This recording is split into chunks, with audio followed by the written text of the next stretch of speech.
All right, so welcome to the channel. Obviously, you know why you're here, so we're not gonna talk your brains off and jump right in. What people do is they delete these things and they leave the EGR on there and they leave the crankcase vent on there, and then they don't do nothing with them. Now, when you do the delete, you will unplug. When you put a tuner in, you'll unplug your EGR.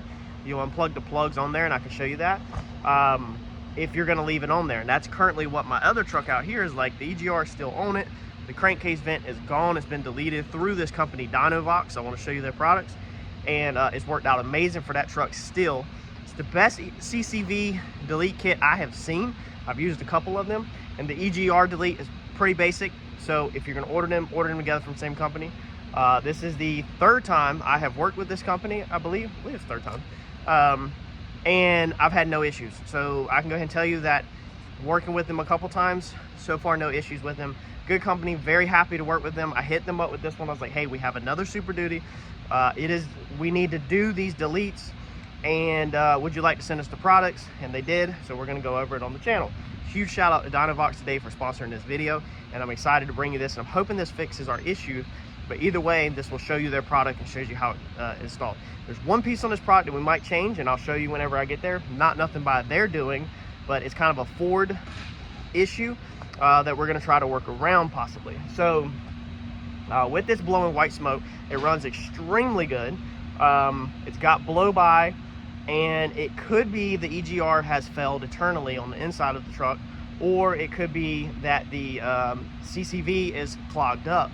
Either one of them can produce white smoke. I've had a diesel mechanic friend look at it, so we've got to get rid of these first. If the truck wasn't deleted, we would probably be replacing these to start because the truck runs so freaking good. That's where we're gonna start at. Now, the truck was wrecked. It's a salvage title. As you know, on this vid channel, we do salvage titles, so the front end is already apart from where we did collision repair on it. Let's dive right in. I want to show you all the product. Pardon the fan noise. It's like 100 million degrees here, so there's a lot of fans going on, but check this out. All right, so this is going to be your CCV delete kit. So CCV delete kit, this is everything that comes in the box. So they provide you the hose. This is what routes down under the vehicle. I'll show you when we get this on. I do have another video in depth on installing this. This video, we're not going to go super in depth. We're just going to kind of show you their product, highlight their product, do a product review. So if you want, search my channel for CCV delete Dynovox, or just search it for Dynovox, and you'll see their products.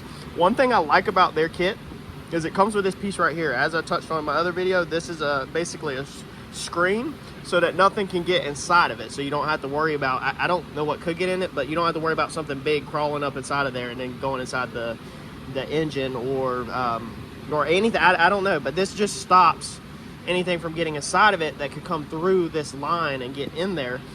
If that was possible. This piece goes on top of it, and then this is how it's going to install on your engine. This is going to install against your block of your engine.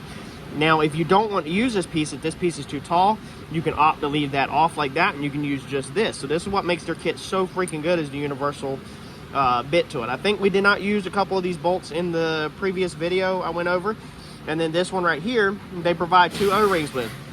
You don't need 2 O-rings. This is an ORB on this side, so this is an AN ORB, and this is just an AN.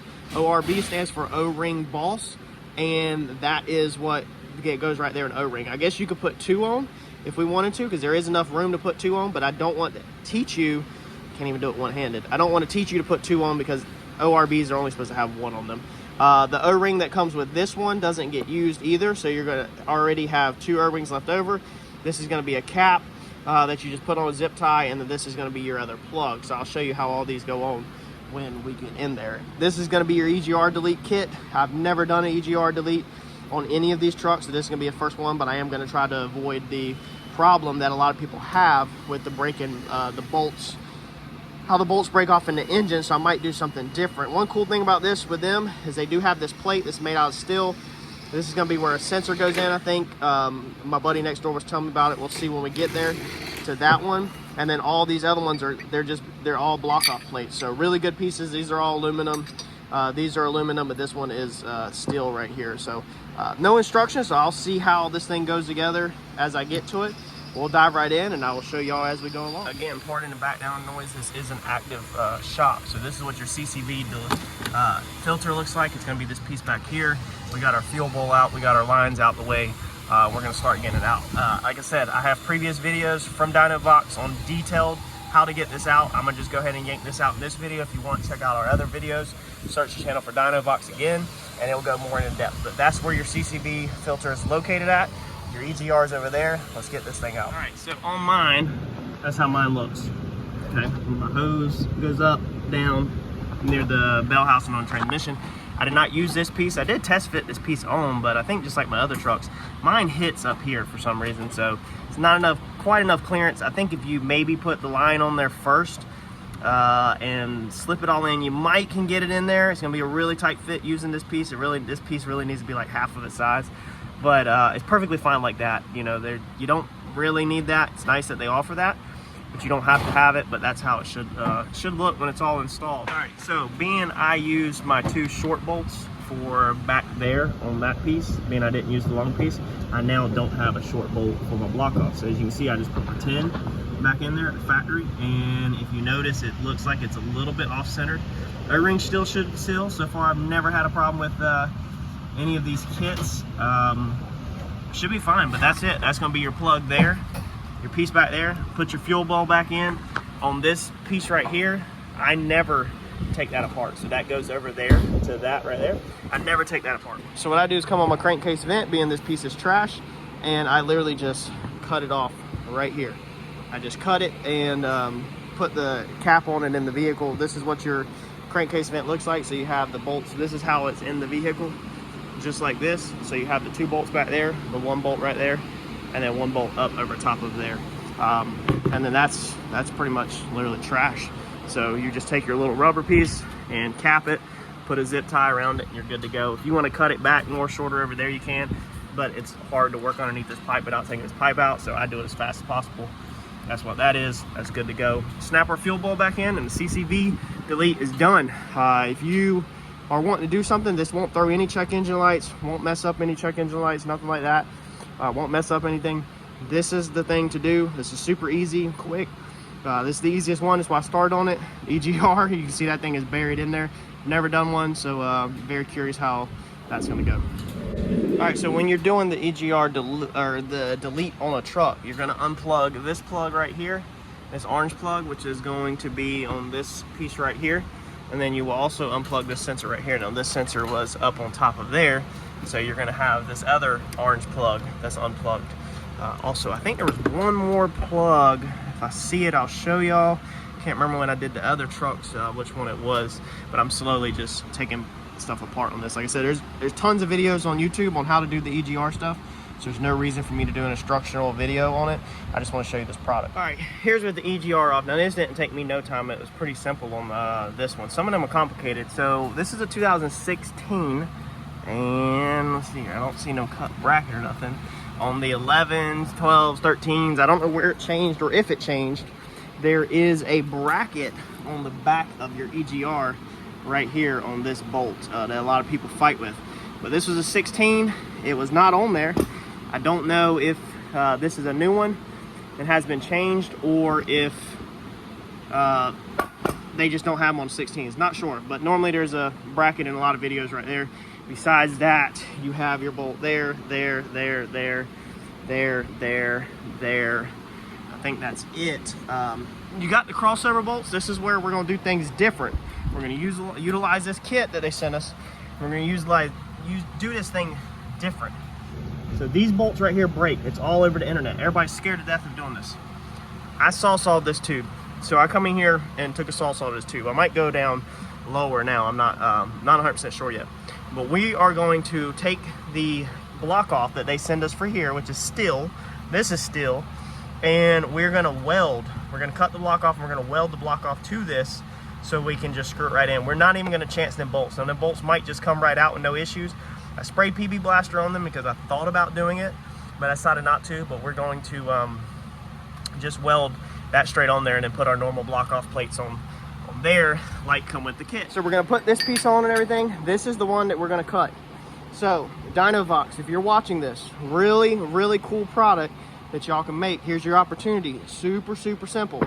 Build a cap or a plug that goes into this diameter of pipe that people can weld in. I would love to see a cap made that just goes over the pipe and then it can be welded to, versus having a butt weld. Because I don't want to deal with them bolts. It's super common that these bolts right here break.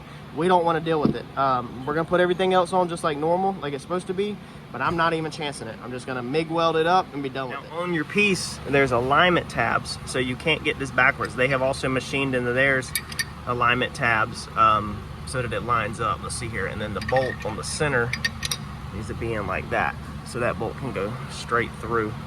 And then you take these bolts, put them through there. I'm not sure if you want to use Loctite or anything like that. I'm not using none of that. This was just coolant in here, so you're not going to have no pressure higher than your coolant pressure on this, so it's just not a big deal to me. They do have a machined in port right here that you can take out. I need to make sure that's tight. I guess that's for an additional sensor, which is really cool on their part that they have provided that. I don't think we're putting no sensor in there today, because this little sensor we unscrewed right here, it's gonna go in back into here. I'm 99% sure. We'll see. Now, another thing I did, which is unique, that a lot of people don't do in here, is I pulled the computer out. So a lot of people disconnect the battery and disconnect the computer to get these cables out your way. I don't understand why people stop there. It never makes sense to me why so many people don't just go one more step. If you look right here, your whole computer comes out. Once you have it unplugged, then you just take the two 10mm nuts out right there, slip your computer out, put it on the bench, get it out of the way. It's not gonna hurt anything. Computers in these vehicles, I mean, this is what we do for a living. If your battery's disconnected, it don't have no power. Just unplug it. Pull it. You already unplugged it anyway, so if you're gonna unplug it, just pull it. If you're worried about unplugging it, leave it plugged in. But I try to get everything out my way. I didn't take the battery out. I didn't take the air box out. I didn't take none of that nonsense out. This line does have to be replaced and changed, so we got to change that with one that comes in the kit. But I just try to get stuff out my way. It's not that big of a deal.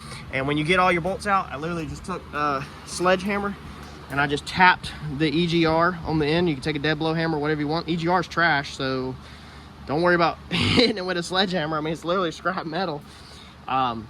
Take it off and get it out of tap it, and mine just immediately broke loose. That's how I knew there was nothing on the back. I didn't even try to undo the bolt on the back like everybody does, because as soon as I tap it, I seen the whole back side popping up. Besides that, it just took some yanking because it had a suction, like a seal to it, and it come right off, man. Super easy, not a big deal at all. All right, so this sensor right here, it went inside of this pipe. Okay, so this pipe was like right there. It was bolted right there. This sensor went inside there. You have to move this sensor to your block-off plate. So when you take this tube off right here, the block-off plate that we were talking about, it goes in there that I was about to cut. So I went ahead and tested this real fast, and the sensor does not fit that at all. So the hole's too small. So that needs to be drilled and tapped bigger if you were going to use this block-off plate, because it is the wrong size for that sensor. And again, this sensor is supposed to be down there, because originally it was up here. That's how everybody does it. So what we're gonna do, since I'm not putting a block-off plate on there anyway, is we're gonna reutilize this. So I'm gonna cut this off and get this where I can just weld this pipe to that pipe, basically kind of like that, and then I'll cap the end of it off, and that will be my bung. You could cut your bung off and put it on there, but I don't think I want to do that. So I'm gonna just cut it sideways. Let's go make some cuts and fabricate something real fast, and we'll be good to go. All right, so there we go. That's how I'm doing it. Sensor's back in, it's factory bung. That's welded all the way around. Plate's back in the end, caps on it. And I actually bolted the plate on instead of welding that end up, because if you ever did want to drill and tap this for another sensor or whatever, it's there. You could do it. And this might not work for everybody, so just be aware. I don't know if they changed the hole size down there for like 11 through 13s or something, and this being a 16, maybe this is a touch off. I don't really know. You can't get these mixed up. This is supposed to be aluminum up here, and this is supposed to be down there, so it reads in there. Now, I don't know if it's gonna mess the reading up with the sensor being up here. I would think that it would be the same, because whatever is there is gonna push into here and deadhead, but who knows. Basically, remember, on this truck, I had an issue, and I'm trying to just see if we get rid of the white smoke, if we had a felon EGR or not.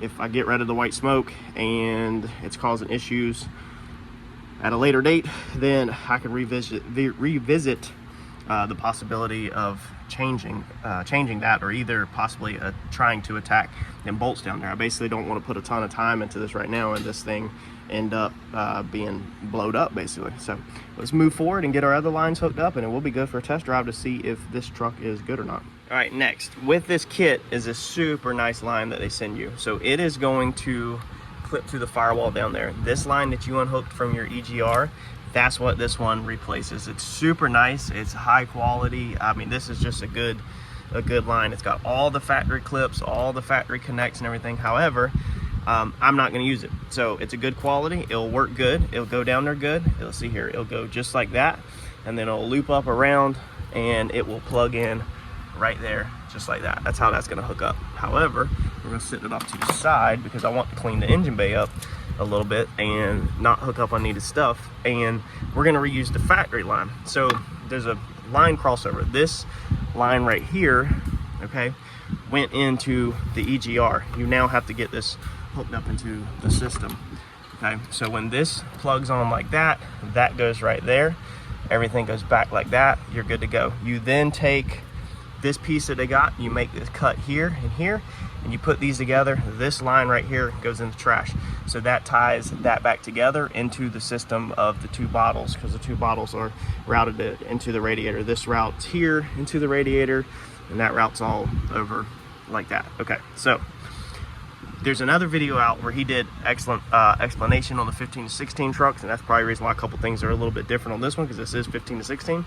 So we're going to copy what he did. We're going to put this to the side. We're going to just loop this thing around like this, just like he did on his. Let's see here, let's go under this harness like this.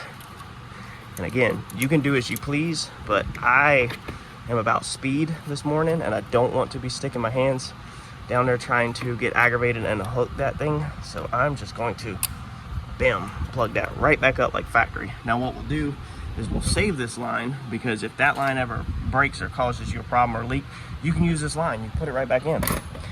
Then now we're going to take this, and to clean this up so that you don't have all this all over it, we're going to put our junction right here. So we're going to come over here and cut our line in a minute, and that way we don't have all that stuff laying all across there. Look at that, so much cleaner. Next, he also got rid of this. This goes to the EGR. This valve opens and closes and lets vacuum into the EGR in its factory state. We don't need this line. So instead of, they send you a cap in most kits. Let's see if this kit had the cap. Some caps don't, or some kits don't, some kits do. Yes, this kit does have a cap. So it has this little tiny vacuum cap. So that's what's made for this.